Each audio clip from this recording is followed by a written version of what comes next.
Bonjour, je suis Sandrine Vautrin, musicienne à l'Orchestre de Paris, et voici mon instrument, la contrebasse.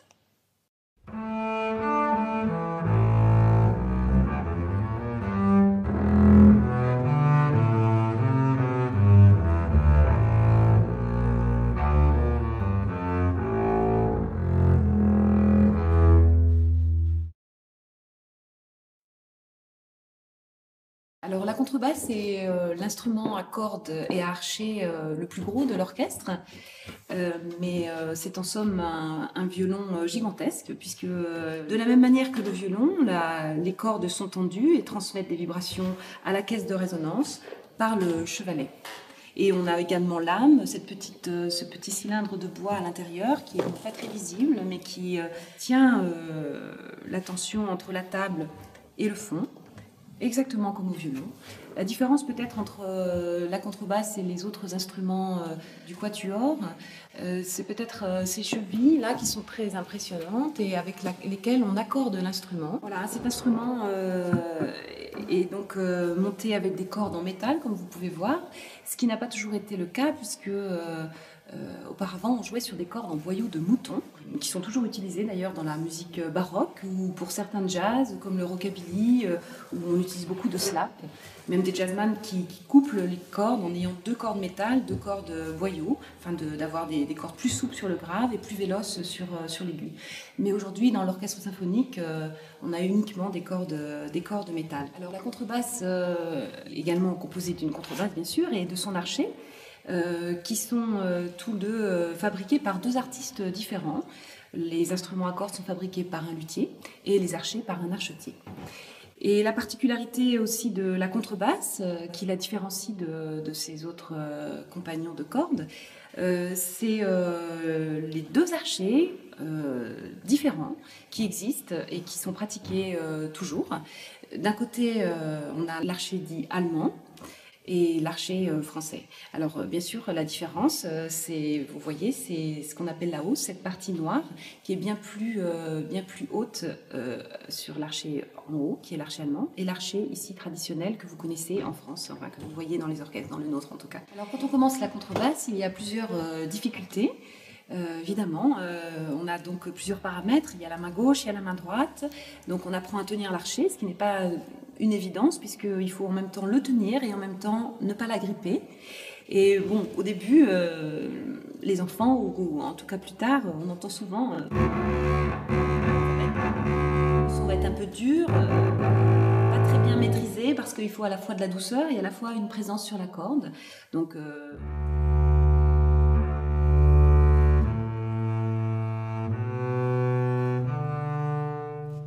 et puis la main gauche, évidemment, il va résider tout le problème de la justesse puisqu'il n'y a aucun repère sur le manche, exactement de la même manière que sur le violon, l'alto et le violoncelle. Donc, et le débutant, eh bien, un peu naviguer afin de trouver ses repères, bien écouter les choses et puis travailler les mouvements beaucoup. Et la contrebasse est très grande, donc les déplacements sont également très importants d'une note à l'autre. Donc il faut apprivoiser tout ça tranquillement.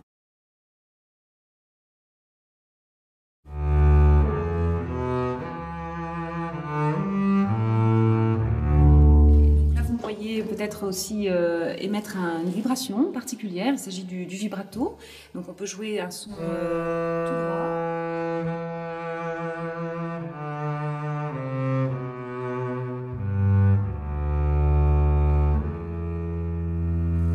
Pour vibrer. On peut également utiliser ce qu'on appelle des trémolos, souvent utilisés à l'orchestre pour exprimer une tension, une agitation ou un suspense.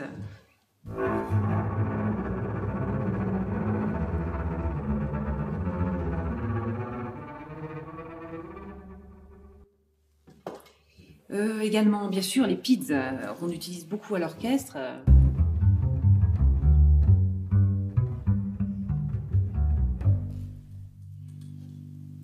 Et vous dire aussi le jeu des harmoniques, que entre autres Ravel a beaucoup utilisé pour colorer ses orchestrations.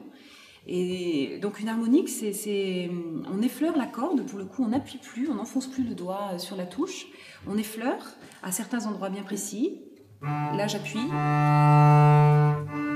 je soulève, on obtient donc une note beaucoup plus aiguë.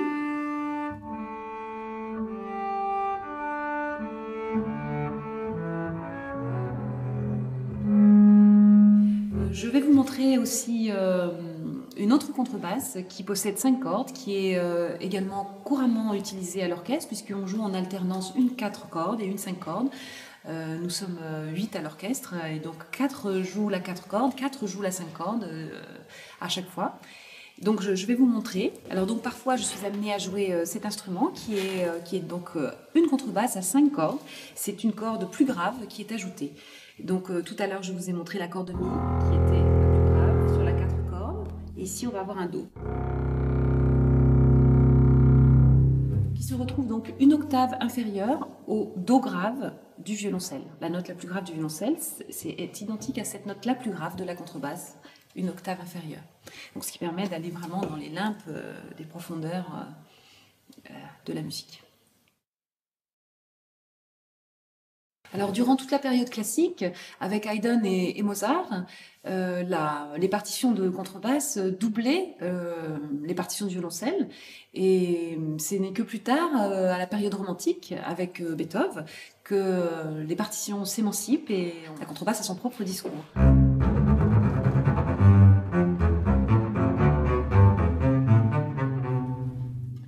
Alors bien sûr, la contrebasse n'a pas un rôle de soliste à l'orchestre, mais elle va être valorisée en musique de chambre, et notamment avec Schubert et sa fameuse et célèbre truite.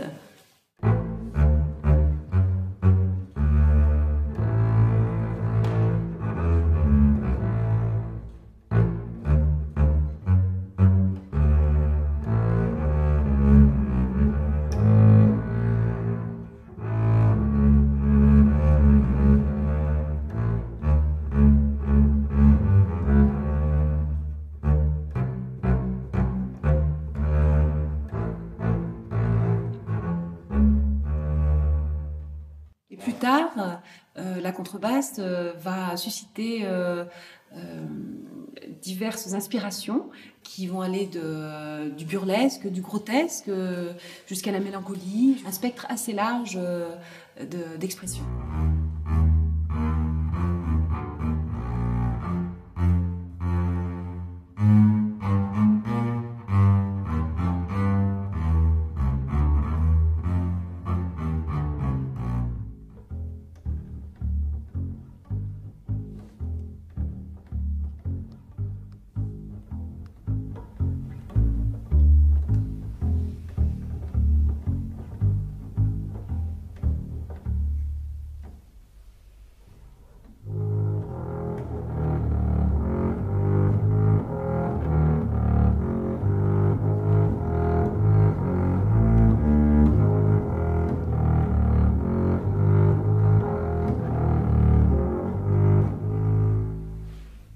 Là, le compositeur a utilisé 2 modes de jeu simultanément afin d'exprimer en même temps quelque chose qui vient de très loin, comme ça, qui arrive, on ne sait pas bien ce qui va se passer, et les PIDs permettent de définir un peu plus le contour et le discours musical pour que ce ne soit pas trop brumeux.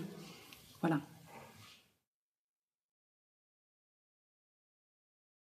Eh bien justement, je n'ai pas choisi la contrebasse. On peut dire que c'est plutôt elle qui m'a choisi, car mon premier instrument était la flûte. J'ai commencé la musique comme ça. Et c'est mon père qui m'a mis cet instrument dans les mains.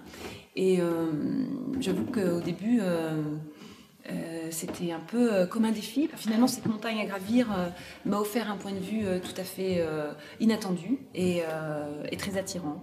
Et on peut dire qu'elle m'a tout à fait conquise par sa richesse et sa singularité. Alors mon solo préféré, enfin un de mes solos préférés, est un solo de la symphonie 31 de Haydn. Car, comme je l'ai dit tout à l'heure, la période classique offrait peu d'occasions d'exprimer la contrebasse en tant que rôle de soliste. Et bien là, Haydn donne la parole à la contrebasse, et je trouve ce solo insolite et un peu impertinent.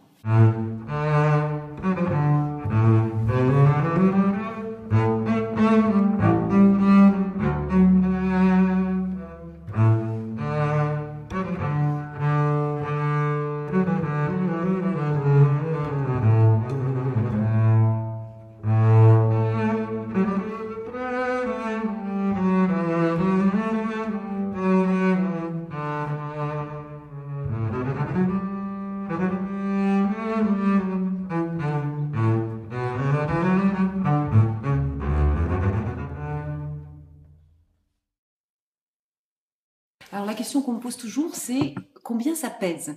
Parce qu'évidemment, c'est très très volumineux et les gens sont toujours surpris d'entendre que finalement, ça pèse pas aussi lourd que ça, puisque ça se situe entre 6 et 7 kilos à peu près.